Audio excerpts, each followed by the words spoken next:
നമസ്കാരം.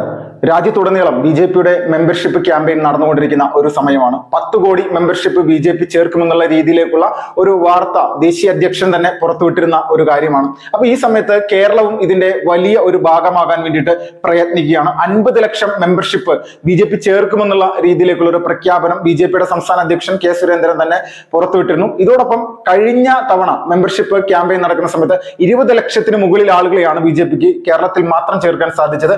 ഈ വട്ടം അത് 50 ലക്ഷത്തിലേക്ക് എത്തിക്കുക എന്നുള്ള ഒരു വലിയ ലക്ഷ്യം. അപ്പോൾ ബി.ജെ.പി മുന്നോട്ട് പോകുന്നതിനായിട്ട് എത്രത്തോളം പ്രയത്നിക്കുന്നുണ്ട്, കാര്യമായിട്ട് ചിന്തിക്കുന്നുണ്ട് എന്നെല്ലാം നമ്മൾക്ക് കൃത്യമായിട്ട് ബോധ്യപ്പെടും. ഇതിൽ ഏറ്റവും വളരെ പ്രധാനപ്പെട്ട ഒരു വാർത്തയാണ് ഇപ്പോൾ ഇതുമായി ബന്ധപ്പെട്ടുകൊണ്ട് പുറത്തു വന്നിരിക്കുന്നത്.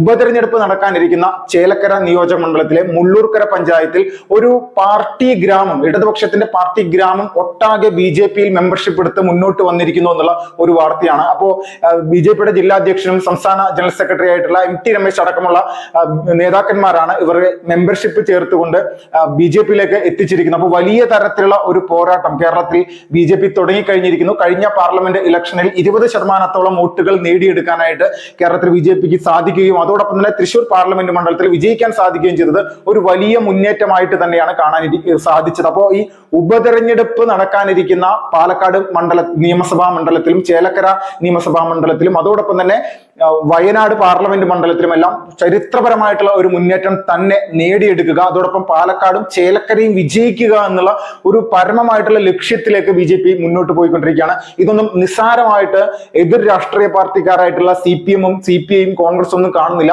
വലിയ തരത്തിലുള്ള മുന്നേറ്റം ഈ രാജ്യത്തിന്റെ ചരിത്രം എടുത്തു നോക്കിക്കഴിഞ്ഞാൽ ഇതിൽ 2014 മുതൽക്ക് തന്നെ ബി.ജെ.പി 20% വോട്ടുകൾ എത്തിയിട്ടുള്ള ഏത് സംസ്ഥാനമാണെങ്കിലും അത് പിന്നത്തെ ഇലക്ഷന് 35 മുതൽ 45 വരെ വോട്ടുകളാക്കി വർദ്ധിപ്പിക്കാൻ ബി.ജെ.പിക്ക് അത് സാധിച്ചിട്ടുണ്ട്.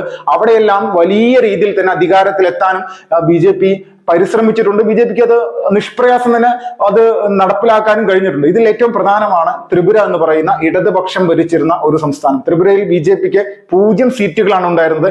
ആ 0 സീറ്റുകളിൽ നിന്ന് 46 സീറ്റുകളാക്കി അവിടെ അധികാരത്തിലെത്തിയ ഒരു രാഷ്ട്രീയ പാർട്ടി എന്നുള്ള നിലയിലും 2 സീറ്റിൽ നിന്ന് 75 സീറ്റുകളാക്കി വർദ്ധിച്ച് ഇതേ ഇടതുപക്ഷത്തിന് വലിയ സ്വാധീനമുണ്ടായിരുന്ന പശ്ചിമ ബംഗാളിലും ചരിത്രപരമായിട്ടുള്ള വിജയങ്ങളാണ് ബി.ജെ.പി ഉണ്ടാക്കിയെടുത്തത്. പശ്ചിമ ബംഗാളിൽ മാത്രം പ്രതിപക്ഷമായിട്ട് ബി.ജെ.പി നിലകൊണ്ടു ഇപ്പോഴും വലിയ രീതിയിലുള്ള പ്രവർത്തനങ്ങളുമായിട്ട് മുന്നോട്ട് പോകുന്നു. അപ്പോൾ കേന്ദ്ര സർക്കാരിന്റെയും അല്ലെങ്കിൽ ബി.ജെ.പി എന്ന് പറയുന്ന രാഷ്ട്രീയ പ്രസ്ഥാനം അധികാരത്തിലിരിക്കുന്ന ഒരു രാജ്യത്ത് തങ്ങളുടെ പ്രവർത്തന പദ്ധതികൾ കൃത്യമായിട്ട് ജനങ്ങളിലേക്ക് എത്തിക്കുക എന്നുള്ള ലക്ഷ്യമാണ് യഥാർത്ഥത്തിൽ ഇപ്പോൾ നടത്തിക്കൊണ്ടിരിക്കുന്നത്.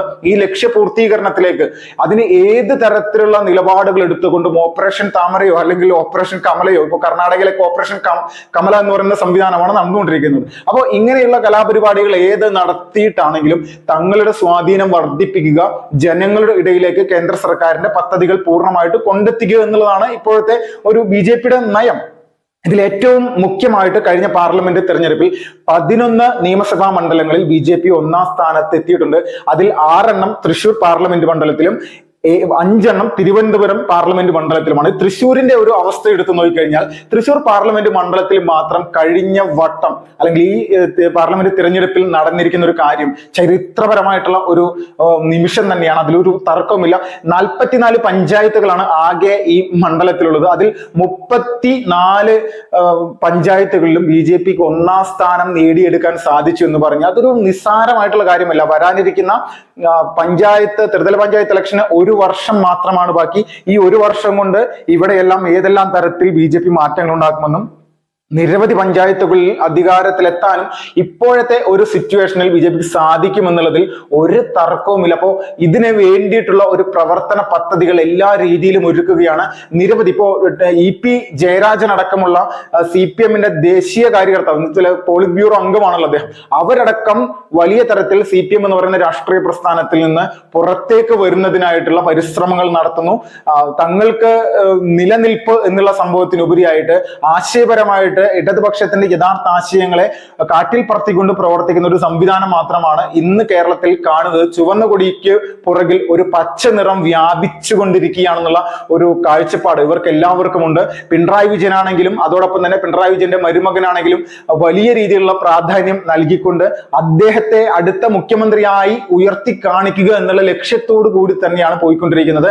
CPM എന്ന് പറയുന്ന രാഷ്ട്രീയ പ്രസ്ഥാനത്തിൽ ഇന്ന് നടന്നുകൊണ്ടിരിക്കുന്ന വലിയ രീതിയിലുള്ള ഒരു പ്രതിസന്ധി എന്താണ് എന്ന് വെച്ചാൽ, പോപ്പുലർ ഫ്രണ്ട് എന്ന് പറയുന്ന ഒരു സംഘടനയെ നിരോധിച്ചതിന് ശേഷം നിരവധി ആളുകളാണ് അതിൽ നിന്ന് CPM-ലേക്ക് ചേക്കേറി. മലബാർ മേഖലയിലൊക്കെ ഇത് വലിയ രീതിയിൽ മുസ്ലിം ലീഗിലേക്ക് അടക്കം ഉണ്ടായിട്ടുണ്ട് എന്നുള്ളതിലും തർക്കമില്ല. അപ്പോ മൊത്തത്തിൽ എന്താണ് ഈ സംസ്ഥാന രാഷ്ട്രീയത്തിൽ സംഭവിച്ചുകൊണ്ടിരിക്കുന്നത്? എന്നാൽ ന്യൂനപക്ഷ പ്രീണനത്തിന് പ്രാധാന്യം നൽകുന്ന ഇടതുപക്ഷ സംഘടനകൾക്ക്, രാഷ്ട്രീയ പ്രസ്ഥാനങ്ങൾക്ക് വലിയ രീതിയിലുള്ള തിരിച്ചടി ഓരോ ദിവസവും ഉണ്ടായിക്കൊണ്ടിരിക്കുകയാണ്. ഇത് വലിയ രീതിയിൽ തന്നെ BJP ഒരു വളക്കൂറുള്ള ഒരു മണ്ണാക്കി മാറ്റിയെടുക്കുന്നത് ഇവരുടെ ഒരു പ്രവർത്തനത്തിന്റെ ഭാഗമാണെന്നുള്ളതിലും തർക്കമില്ല. പാലപ്പുഴ പാർലമെന്റ് മണ്ഡലത്തിൽ നമ്മൾ രഞ്ജിത്ത് ശ്രീനിവാസൻ എന്ന് പറയുന്ന ഒരു അഡ്വക്കേറ്റിനെ ഒരു സംഘർഷവുമായി ബന്ധപ്പെട്ട അല്ലെങ്കിൽ ഒരു SDP പ്രവർത്തകൻ കാര്യകർത്താവ് കൊല്ലപ്പെട്ടതുമായി ബന്ധപ്പെട്ടുകൊണ്ട് ഒരു പങ്കാളിത്തവും ഇല്ലാത്ത ഒരു BJP OBC മോർച്ചയുടെ കാര്യകർത്താവിനെ വീടിനകത്ത് കയറി കൊലപ്പെടുത്തിയ ആളുകളാണ് പോപ്പുലർ ഫ്രണ്ട്. അപ്പോൾ ഇതൊക്കെ ഒരു പ്രദേശത്തെ ജനങ്ങൾ അല്ലെങ്കിൽ ഒരു മണ്ഡലത്തിലെ ജനങ്ങൾ നല്ല രീതിയിൽ നോക്കി കാണുന്നുണ്ട് എന്നുള്ളതിൽ തർക്കമില്ല.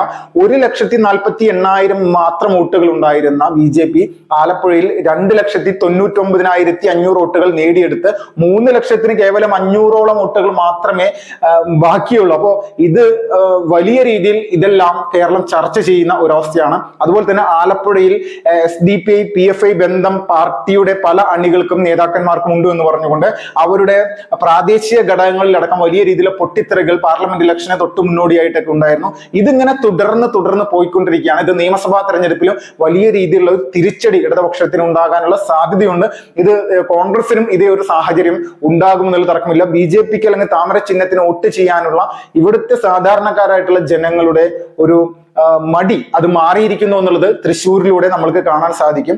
ഇടതുപക്ഷത്തിന് വലിയ രീതിയിലുള്ള പ്രാതിനിധ്യം ഉണ്ടായിരുന്ന അല്ലെങ്കിൽ ശക്തി ഉണ്ടായിരുന്ന നിലവിലെ മന്ത്രിയായിട്ടുള്ള K രാജന്റെ പഞ്ചായത്തായിട്ടുള്ള അന്തിക്കാട്, അതോടൊപ്പം തന്നെ VS സുനിൽകുമാർ CPIയുടെ അവിടുത്തെ സ്ഥാനാർത്ഥിയായിരുന്നു. ഇദ്ദേഹത്തിന്റെ എല്ലാം പഞ്ചായത്തായിട്ടുള്ള അന്തിക്കാട് 16 ബൂത്തുകളാണ് ആകെയുള്ളത്. ഈ 16 ബൂത്തുകളിൽ 15 ബൂത്തുകളിലും BJP ആണ് ഇത്തവണത്തെ പാർലമെന്റ് ഇലക്ഷന് 1ാം സ്ഥാനത്തെത്തിയിരിക്കുന്നത്. അപ്പൊ വരാനിരിക്കുന്ന പഞ്ചായത്ത് തിരഞ്ഞെടുപ്പിൽ വലിയ ചരിത്രപരമായിട്ടുള്ള മുന്നേറ്റം ഉണ്ടാക്കിക്കൊണ്ട് ഈ പഞ്ചായത്ത് പോലും BJPക്ക് പിടിച്ചെടുക്കാൻ പറ്റുന്ന ഒരു അവസ്ഥയിലാണ്. നാട്ടിക നിയോജക മണ്ഡലം, ഇവരുടെ എല്ലാം നിയോജക മണ്ഡലമായിട്ടുള്ള നാട്ടികയിൽ BJP 14,000 വോട്ടുകൾക്കാണ് മുന്നിട്ട് നിന്നത്. അപ്പൊ മൊത്തത്തിൽ നോക്കുന്ന സമയത്ത് വലിയൊരു ട്രെൻഡ് കേരളത്തിൽ ഉണ്ടായിട്ടുണ്ട്, അതിൽ തർക്കമില്ല.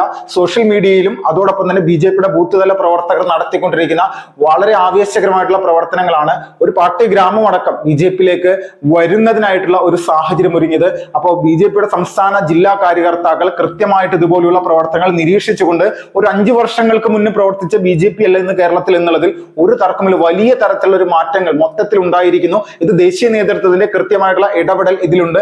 ഇപ്പോൾ RSSന്റെ അഖില ഭാരതീയ ബൈഠക്ക്, സമന്വയ ബൈഠക്ക് ഇപ്പോൾ ഈ കേരളത്തിലാണ് നടക്കുന്നത്, പാലക്കാടാണ് അതിനുവേണ്ടിയിട്ടുള്ള ആരംഭം കുറിച്ചിരിക്കുന്നത്. അപ്പൊ ഇതെല്ലാം മൊത്തത്തിൽ കേരളം വലിയ രീതിയിൽ സംഘപരിവാർ ശ്രദ്ധ കേന്ദ്രീകരിക്കുന്ന ഒരു സംസ്ഥാനമായിട്ട് മാറിയിരിക്കുന്നു എന്ന് തന്നെ വേണം നമ്മൾ കരുതാൻ. Vipin Lal, first reports.